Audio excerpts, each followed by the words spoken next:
Hello, Louise Singleton here. Welcome to Louise Singleton Creations. I'm quite excited today because I've made a new purchase and it's something which is quite exciting because it's not designed for what I used it for, and that's my favourite thing, is when you find something and you can use it for something else. This is actually for putting on your baking sheet in the oven for cooking your meat on, and it catches all the drips.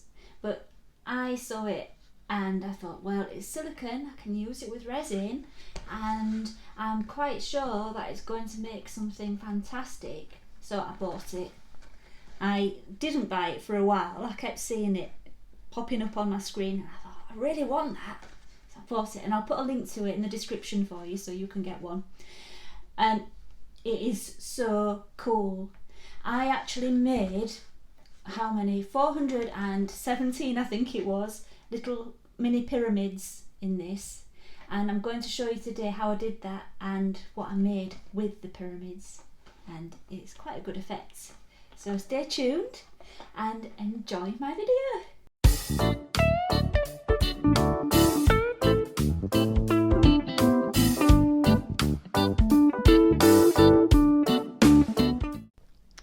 So not for the first time, I forgot to press record. I've done it so many times now, so I'm just finishing. I'm just doing it again with a little bit more resin here.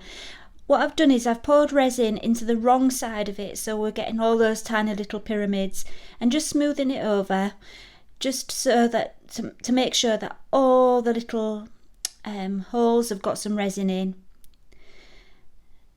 So it's quite simple, really. You didn't really need to actually see the bit that I forgot to video.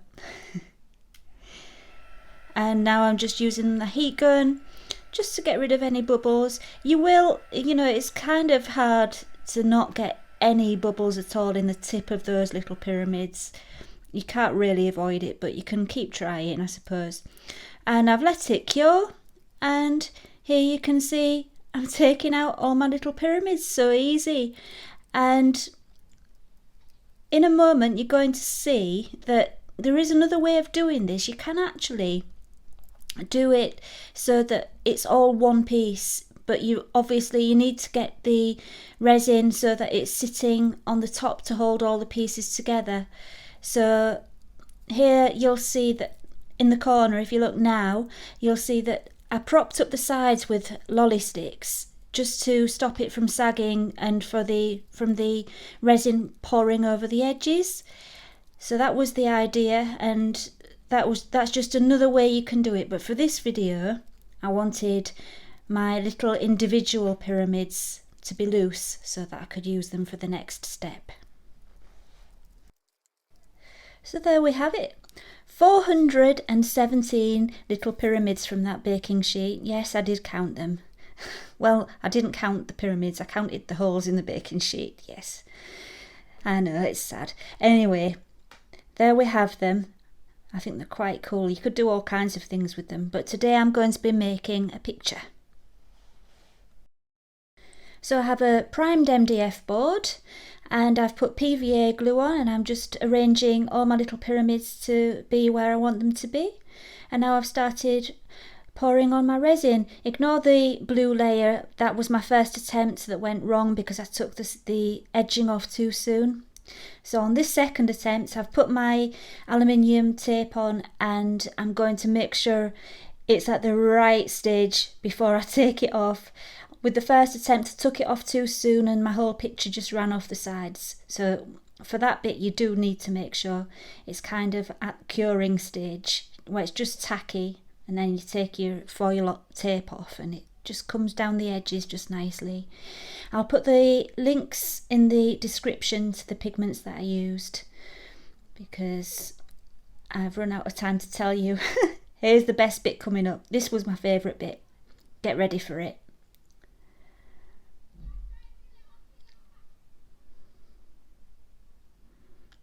Here we go.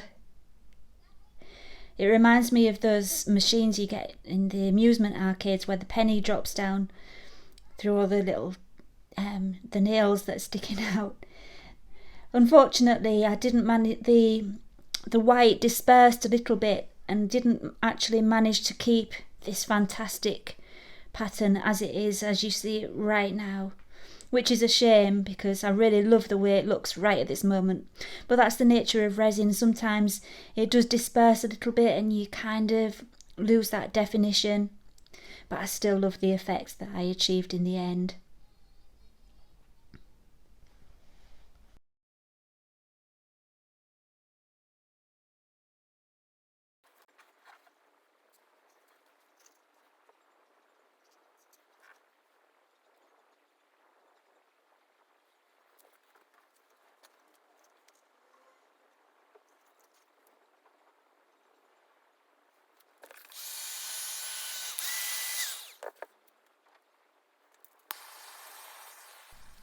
So I left this for about an hour after I'd finished. It's mastercast resin, and I left it for about an hour and took the tape off so that it was just thick enough to still roll down the edges and cover the edges, but not too thin that the whole picture disappeared over the side, which is what happened on my first attempt.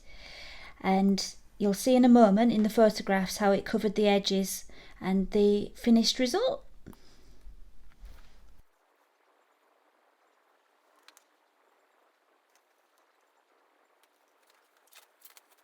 So here we have it, my finished painting, and you can see how the resins come down the sides. I finished the back off quite nicely as well with some brown paper. I quite like to put brown paper on the back. So yeah, you can't see it very well here, but I'll show you better in the close-up video and photographs because all my lights are shining on it right now. Yeah, there we go. I'm quite happy with the result. And I hope you've enjoyed the video. If you did, don't forget to hit like and subscribe if you want to see more of my unusual, crazy ideas. And come back again next time I've got a video. Thank you for watching. Bye for now.